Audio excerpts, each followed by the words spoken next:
오늘 말씀을 시작하기 전에 마음이 따뜻해지는 글을 하나 같이 PPT를 통해서 함께 읽고 예배를 시작하면 좋겠습니다. 화면을 함께 보시고 함께 같이 읽겠습니다. 한번 같이 읽을까요?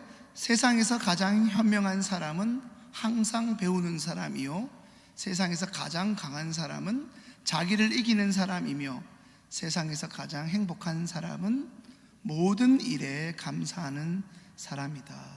아멘. 어떠세요? 마음이 좀 따뜻해지셨나요? 오늘 예배를 드리는 시온의 모든 가족들이 어디에서 계시든 감사를 회복하여 세상에서 가장 주 안에서 행복한 사람들이 되셨으면 참 좋겠습니다. 2020년 따뜻한 봄날을 기다리면서 추운 겨울을 보내고 있을 때 우리는 뜻하지 않게 초대하지 않았던 한 불청객의 갑작스런 방문을 받게 되었습니다. 그 불청객이 누구인지는 다들 아실 것입니다. 이 코로나19라는 이름의 이 바이러스와 원치 않는 동거를 이제 거의 1년이 다 돼가는 지금까지 우리는 하고 있습니다. 하지만 우리를 더 슬프고 마음을 안타깝게 만드는 것은 이 코로나 바이러스가 내년 이맘때까지도 계속 이어질 수 있다라고 하는 전문가들의 예측과 우려 때문입니다. 지난 1년 가까이 지속된 이 코로나 바이러스로 인해 사회적으로는 코로나 블루라는 신종 우울증이 생겨났고, 직장과 가게, 사업장 등의 영향으로 인해 경제적 어려움을 호소하는 이들이 이곳저곳에서 눈에 띄게 많아지고 있는 상황입니다. 도대체 이 일이 언제 끝날지 도무지 그 끝을 알 수 없는 이 코로나 바이러스의 총체적 난국과 위기 가운데서 우리 믿는 그리스도인들은 어떻게 살아가야 하겠습니까? 아니, 우리가 도대체 할 수 있는 일이 있기나 한 것입니까? 그것을 우리는 고민하고 답답해할 때가 많습니다. 그런데 중요한 것은 묻는다면 우리는 대답할 수 있어야 합니다. 예, 있습니다. 오늘 두 가지 본문의 말씀을 통해 우리가 할 수 있는 바로 그 일이 무엇인지를 함께 생각해 보고자 합니다. 이 엄중한 시기에 예수 믿는 우리가 반드시 해야 할 일이면서 동시에 반드시 회복해야 할 일은 크게 두 가지로 압축할 수 있습니다. 먼저 그 첫 번째는 감사입니다. 코로나 바이러스는 우리가 속한 이 대한민국을 포함하여 전 세계 모든 사람들을 대상으로 갓난아기로부터 100세의 어르신들까지 남녀노소 그리고 인종과 그들이 갖고 있는 사회적 지위고하와 막론하고 상관없이, 그리고 특정 장소와 지역, 계층을 초월하여 이 지구상의 모두가 다 처음 겪는 일입니다. 이로 인하여 답답해하고 두려워하고 놀라고 그리고 분노하고 이런 일들이 우리의 일상에 수시로 그리고 자주 반복적으로 찾아왔던 올 한 해, 그럼에도 불구하고 그렇게 힘든 매일매일의 상황 속에서 우리를 여기까지 견디고 버티게 하셨던 우리 생명의 보호자 하나님의 은혜 때문에 오늘 찬양의 고백처럼 우리가 여기에 있을 수 있었습니다. 아멘이십니까? 사랑하는 여러분, 어쩌면 오늘 우리에게 여전히 주어진 상황과 환경은 이제 시간이 지나면 지날수록 어쩌면 우리가 원하는 것과 반대적으로 안 좋아질 수 있겠지만, 주님을 향한 감사가, 그 주님으로부터 나오는 기쁨이 오히려 우리의 삶의 자리에, 우리의 내면에 가득 넘치고 계십니까? 아니면 상황에 짓눌려 하나님이 정말 계시는 것 맞아, 창조해 주신 하나님이 코로나 바이러스 하나 못 없애고 뭐 하시는 거야? 기독교가 이 세상에서 이렇게 손가락질 당하며 매일 욕을 먹고 있는데 도대체 부끄러워서 교회 다닌다고 말할 수 있어야지. 도대체 하나님은 어디서 뭘 하고 계시는 거야? 정말 시편 121편 말씀처럼 졸지도 주무시지도 않고 우리를 지키고 계신 분 맞는지 의심스럽다는 이러한 생각들이 우리의 머릿속에서 꼬리에 꼬리를 물고 입술에는 원망과 불평이 가득한 채로 하루하루를 분초마다 우리는 보내고 있지는 않는지 모르겠습니다. 자, 오늘 본문의 말씀을 이제 성경 옆에 성경이라 불리는 목사들의 목사 작고하신 유진 피터슨의 메시지로 한번 같이 읽겠습니다. 한번 같이 읽을까요? 무슨 일에든지 하나님께 감사하십시오. 이것이야말로 하나님께서 그리스도 예수 안에 있는 여러분에게 바라시는 생활 방식입니다. 먼저 오늘 첫 번째 본문인 우리가 잘 아는, 아니 너무 잘 아는 데살로니가 전서는 명령형으로 기록되었습니다. 목사님, 뭐 감사할 것이 있어야 감사하지요. 도무지 감사할 것이 없는데 감사 그거 경제적으로 여유 있고 좀 살만한 사람들이 하는 것 아닌가요? 라고 반문하실지 모르겠습니다. 여러분 정말로 감사할 것이 없다면 나아지기 위해 좋아지려는 그 마음으로도 참기름 짜듯이 한번 쥐어짜 보십시오.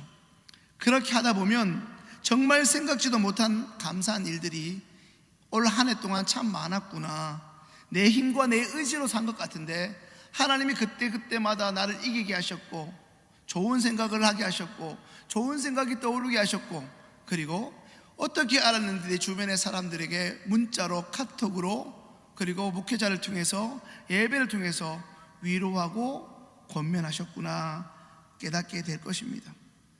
지난 11월 저희 청년부에서 예배를 드릴 때 우리 청년들에게 직접 적어보게 했습니다. 여러분들에게 올 한 해 감사한 게 무엇인지 5가지만 적어보라고 말입니다. 처음에 몇 청년들이 머뭇머뭇하다가 뭔가가 생각났는지 이내 5개를 다 채우고 발표하는 시간을 가졌습니다.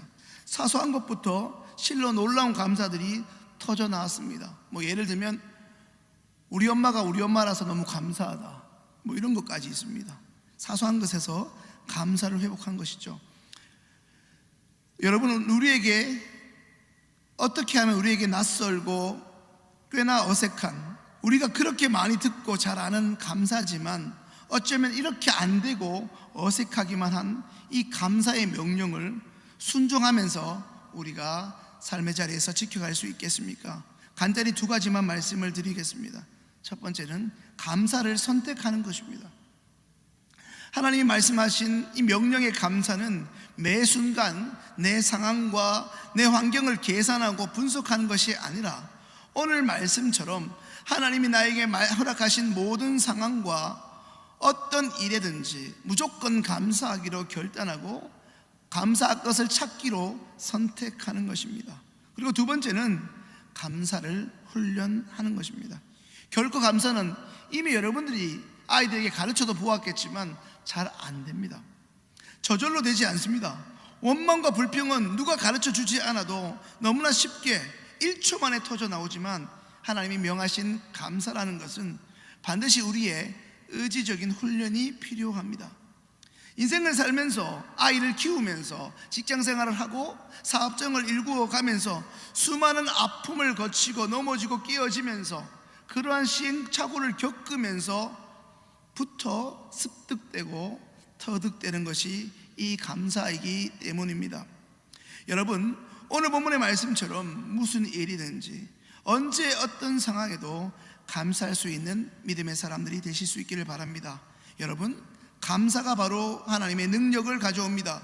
그리고 사소한 것부터 깊이 감사할 줄 아는 평생 감사의 사람으로 하나님 앞에 서실 수 있게 되길 바랍니다.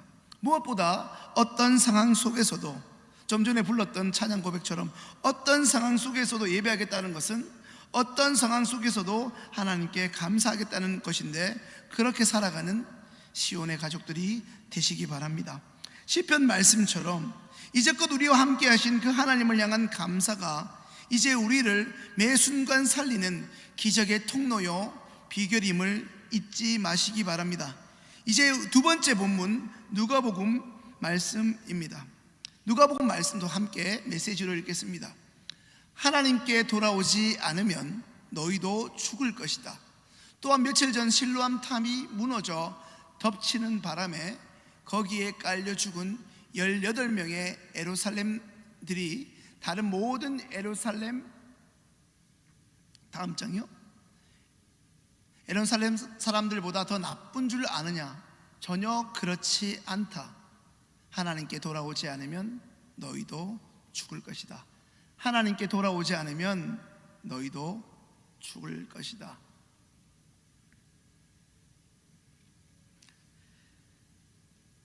방금 읽은 누가복음에는 우리가 너무나 자주 간과하고 있는 부분에 대해서 말씀하고 있습니다. 시간 관계상 3절에서 5절밖에 읽지는 않았지만 누가복음 13장 1절부터 5절의 말씀에는 두 가지 사건이 언급되어 있습니다.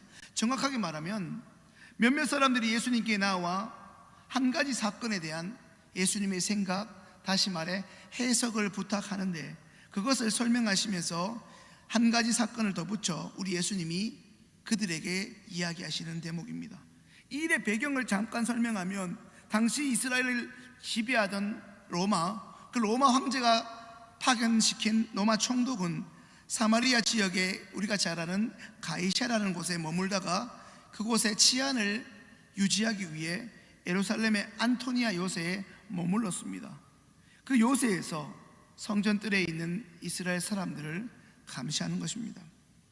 유대인의 전례상 하나님을 향한 제물은 예루살렘 성전에서만 드릴 수 있었는데 유월절을 맞아 성전 제사를 드리기 위해 저 멀리 갈릴리에서부터 온 사람들이 제물을 드리던 중에 총독 빌라도가 보낸 사람들에 의해 살해되는 사건이 일어났습니다. 정말 말 그대로 갈릴리 사람들이 마치 짐승들처럼 유월절 희생 제물로 죽임을 당하게 된 것입니다. 다른 곳도 아닌 유대인들이 그렇게 성스럽게 여기던 그곳에서 그것도 제물을 바치던 중에 사람이 죽게 되었으니 이 일을 듣고 보던 사람들에게 참으로 충격이 아닐 수 없었습니다. 예수님은 이 일을 듣고 묻고 있는 사람들에게 말씀하십니다. 성전에서 제물을 드리다가 갑자기 목숨을 잃은 그 갈릴리 사람들이 그곳에 없었던 다른 사람들에 비해 죄가 더 많아서 죽은 것이 결코 아니다는 것입니다. 물론 한 사람의 죽음이 그 사람이 지은 죄의 결과도 적지 않겠습니다만은 적어도 이번 사건만을 놓고 볼 때는 그리 해석할 수 없다라고 단호하게 말씀하시는 것입니다. 계속해서 예수님은 예루살렘의 비극들에 대해서 비극을 예로 들어 질문을 한 그들에게 이야기를 이어가십니다. 실로암 망대에서 실로암이라는 곳에서 망대가 무너졌는데 거기에 그로 인해 18명이 죽게 된 사건이 있었는데 이 사건에서 죽게 된 사람은 그 자리에 없었던 사람보다 죄가 더 많아서 그런 봉변을 당한 것이 아니라는 것입니다. 오늘 본문을 준비하면서 예전에 신대원을 다닐 때 우리가 잘 아는 서울의 영락교회에서 베다니 홀이 천정이 무너져서 2명인가가 죽은 사건이 기억났습니다. 뉴스에서 났는데요.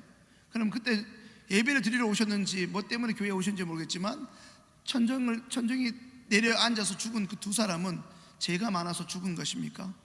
어찌 보면 부실 시공으로 인한 희생자가 아닐까요? 우리는 너무나 쉽게 남의 일에 대해서 어떤 사람이 나쁜 일을 겪으면 저 사람 기도회 안 나와서 그렇고 헌신 안 해서 그렇고 뭐 때문이다 너무나 쉽게 그 사람에 대해서 왈가왈부하면서 정죄 아닌 정죄, 심판을 우리가 자초할 때가 있습니다. 사랑하는 여러분, 예수님이 해석하고 계신 오늘 두 건의 사건의 의미와 중요성은 무엇입니까? 우리 예수님의 관심은 나머지 사람을 포함한 오늘 말씀을 듣고 있는 우리가 회개하는 데 있습니다. 오늘 누가복음 본문 3절과 5절은 회개를 반복적으로 촉구하고 있습니다. 그리고 우리에게 경고합니다. 대부분의 우리 삶의 경우 우리 주변에 일어나는 사고나 사건들이 생길 경우 우리는 본능적으로 그리고 습관적으로 비극의 원인을 그 사건의 책임을 그 희생자에게 규명하고자 하고 그 희생자에게 원인을 돌리는 시도를 하는 경향이 적지 않습니다. 마치 그들이 그러할 만한 죄를 지어 그런 일을 당했다, 시쳇말로 자업자득이라는 것입니다. 여러분 그렇습니까? 예수님은 이 두 사건을 통해 인간에게 일어난 비극적인 사건이나 사고는 더 많은 죄의 결과가 아니라는 것입니다. 희생자의 죄가 무조건 사고를 당하지 않는 사람보다 많다고 추정해서는 안 될 것입니다. 오히려 우리는 정죄하려고 하는 우리 생각과 마음을 뒤로 한 채 이런 일을 갑자기 당한 그 희생자 유족을 깊이 위로할 필요가 있습니다. 그러나 동시에 우리가 기억해야 할 것은 예수님은 죄와 비극이 무관하다고도 말씀하지 않으셨다는 사실입니다. 죄를 회개하지 않으면 심판을 피할 수 없습니다. 두 사건에서 보듯 그 희생자가 우리가 될 수 있는 가능성이 언제나 어디서나 열려져 있습니다. 여러분 들어보셨습니까? 새벽기도에 나오다가 차에 치여서 혹은 새벽기도에 운전하다 오다가 봉변을 당한 이들의 이야기 말입니다. 새벽기도 은혜를 받으러 왔는데 하나님이 지켜주셔야 하는 것이 아닙니까? 그러나 하나님과 무관하게 인간의 욕심이나 음주운전자의 잘못된 운전 습관으로 인해 새벽기도를 오든 비그리스도인이든 희생될 수 있는 가능성은 언제든 열려 있습니다. 오늘 본문에서 예수님의 주된 관심이자 목적은 인간이 경험하는 가장 큰 비극은 바로 하나님의 말씀 앞에 돌이킬 줄 모르고 끝간데 돌이킬 줄 모르고 자기 중심적으로 자기 익숙한 대로 살아가는 우리의 죄에 있습니다. 바로 회개하지 않는 죄 때문에 우리는 심판을 받고 망하는 것. 오늘 본문으로 한정해 보면 회개하지 않는 죄 때문에 죽는 것입니다. 말씀을 준비하면서 든 많은 생각은 우리가 잘못 생각하는 것 중에 하나가 내가 아무리 많은 죄를 지어도 내일 예배 가서 회개하면 끝이다. 회개하면 하나님이 다 용서해 주실 거다. 물론 교회 다니는 사람들이 보편적으로 팔이 안으로 굽는지는 모르겠지만 교회 다니고 성실히 예배드리는 사람들 중에 하나님 모르고 사는 사람보다 비교적 착한 것 같긴 합니다. 하지만 개 중에 하나님을 믿는다고 말하지만 예배를 빠짐없이 드린 사람 중에 가끔 여러분이 경험하셨지만 세상 사람과 별반 다름 없거나 더한 사람이 있는 것을 볼 때 그 사람이 끝간데 회개하지 않고 하나님을 믿는 것도 아니고 하나님 앞에서 교만하게 산다면 그 사람의 최후도 이와 다르지 않을 것입니다. 돌이킬 수 있는, 아니 돌이켜야 하는 숱한 기회와 시간들이 우리 인생 속에 너무나 많이 있었지만 그럼에도 불구하고 하나님께 돌아오지 않는 사람은 그게 당장은 아니더라도 결국 하나님의 심판에서 제외될 수 없다는 사실입니다. 사랑하는 여러분, 오늘 두 번째 본문인 누가복음 13장의 말씀은 하나님을 예배하고 예수님을 믿고 지금 이 자리에 있는 우리라고 해서 여기서 자유롭지 않음을 말씀하고 있습니다. 사랑하는 여러분, 혹시 은밀한 죄가 있습니까? 내가 목사지만, 내가 오래 믿은 권사지만, 몇 대째 믿는 집안에서 예수를 믿지만 그럼에도 끔찍한 죄에서 벗어나지 못하고 있다면 나를 여기까지 오게 한 그 신앙의 영향력이 그 죄를 끊지 못합니다. 끊지 못하는 죄악의 습관에 있습니까? 돌이켜야 합니다. 회개는 그저 이전 일에 대한 후회나 양심의 가책을 느끼는 것이 결코 아닙니다. 하나님께 돌아오고 우리의 잘못을 이제라도 고치는 것입니다. 말 그대로 회개라는 것은 돌이키고 고치는 것입니다. 잘못이나 죄악을 인정하는 데서 시작하여 결국에는 우리의 일상이 바뀌어야 하는 것입니다. 이제 말씀을 정리합니다. 언제 끝이 날지 알 수 없는 이 코로나19를 여전히 살아가고 있는 우리가 회복해야 할 것은 감사와 회개뿐입니다.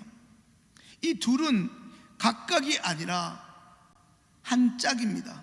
감사가 하나님의 명령이라면 회개 또한 우리 주님의 지엄한 명령입니다. 쉽게 말하면 하나님이 우리에게 베풀어 주신 좋은 것들, 우리가 열심을 다해서 잘했다고 생각하지만 그것은 하나님의 은총이요 하나님의 은혜입니다. 동시에 우리가 고집부리고 우리가 익숙한 대로 하면서 잘못 길을 걸어갔다면 그것은 감사해야 될 것이 아니라 회개해야 하는 것입니다. 오늘 이 말씀을 통해서 하나님을 베풀어 주신 것에 대한 감사와 하나님이 허락하신 것에 대한 감사가 온전히 회복될 수 있기를 바랍니다. 아울러 우리의 죄된 태도로부터 하나님께로 돌이킬 수 있게 되기를, 우리의 죄를 하나님께 숨김없이 고백할 뿐 아니라 이제라도 죄악의 습관과 행동들을 버릴 수 있게 되는 성령님의 은혜와 역사가 있기를 간절히 소망합니다. 그리고 여러분, 그렇게 될 수 있도록 결단하고 선포하시기 바랍니다. 감사하고 회개하는 거룩한 결단을 오늘부터 시작할 수 있는 은혜와 결단을 허락해 달라고 말입니다. 이제 두 가지 기도 제목을 가지고 기도하겠습니다.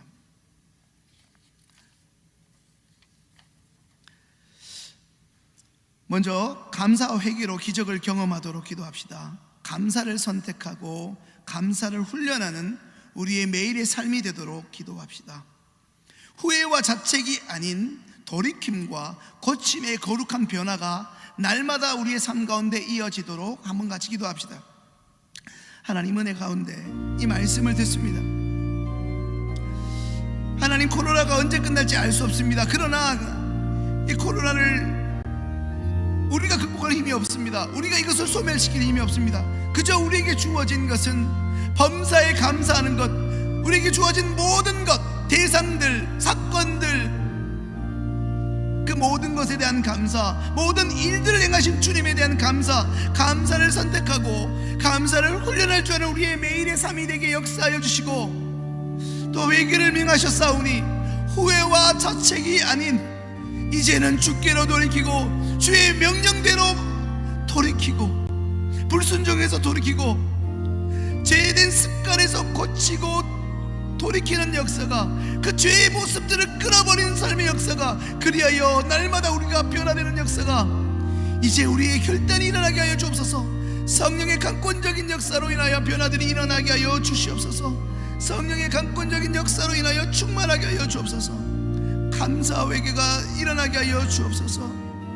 하나님, 시온의 모든 가족들에게 일상의 감사 회개가 일어나게 하여 주옵소서. 하나님에 대한 감사, 우리가 하나님의 뜻대로 살지 못했던 것에 대한 돌이킴과 고침의 역사들이 일어나게 하여 주옵소서. 연하여 두 번째 기도하겠습니다.